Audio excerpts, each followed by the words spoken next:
Alors évidemment, je suis de parti pris puisque c'est Étienne Robial qui a créé, conçu et décliné le logo de Canal+, et tout l'habillage de la chaîne et de tous les développements du groupe de notre temps, comme on dit. Mais c'est d'abord à un expert et à un artiste du graphisme que rend hommage depuis 15 jours le Musée des Arts Décoratifs à Paris dans une exposition qui se poursuivra, vous avez le temps, cher ami, jusqu'au mois de juin 2023.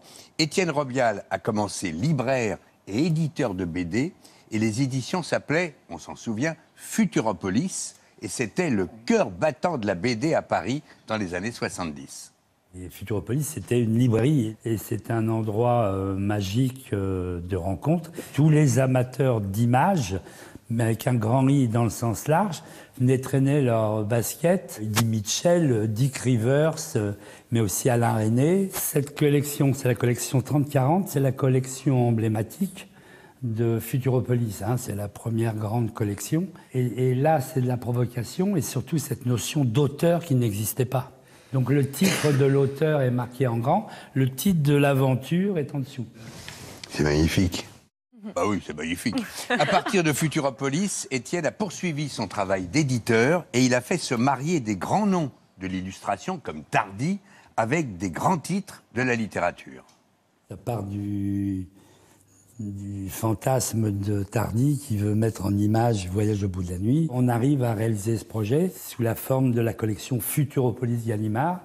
Et c'est les grands textes du fonds Gallimard que je propose à mes dessinateurs en disant s'il y a un texte qui te plaît, tu peux te l'accaparer. Et Voyage au bout de la nuit, c'est 280 000 exemplaires. Voilà. On dirait aujourd'hui un disque de platine, quoi. Oui, carrément. On s'est rencontrés avec Étienne en 1981, lorsqu'avec Alain de Greff, on a décidé de marier ce talent de l'imprimerie avec un des meilleurs réalisateurs de l'époque qui s'appelait Mathias Ledoux. C'était pour les enfants du rock, et comme on s'est très bien entendus tous les quatre, on a reconstitué l'orchestre en 83 pour préparer Canal+. L'approche que j'ai eue globale, on construit vraiment sans chercher forcément à séduire, on cherche à être efficace tout simplement. Donc j'ai fait 4700 génériques pour Canal+. Donc voilà le lettre à lettre de nulle part ailleurs. Et ça, il y en a eu le zapping, les cinémas de quartier, Objectif nul, l'ABC des nuls, pareil.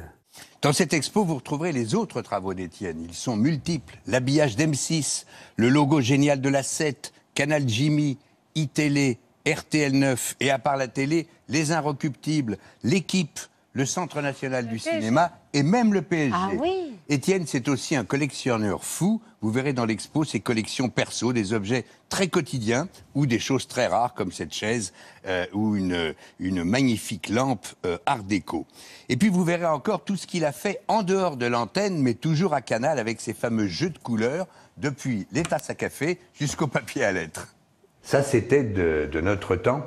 Le papier à lettres de Canal. Voilà, le propos qu'on a, il est noir-blanc, tout simple, c'est le message qu'on a à donner.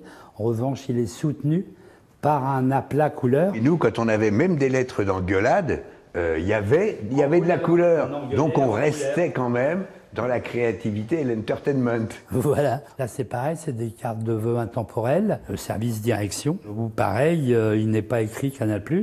Et une expression que tu m'as toujours poussée dans ce sens-là, c'est créer la surprise là où on ne l'attend pas. Voilà, au Musée des Arts Décoratifs, rue de Rivoli, à Paris, Étienne Robial de Futuropolis à Canal+. L'exposition se poursuit jusqu'au mois de juin 2023.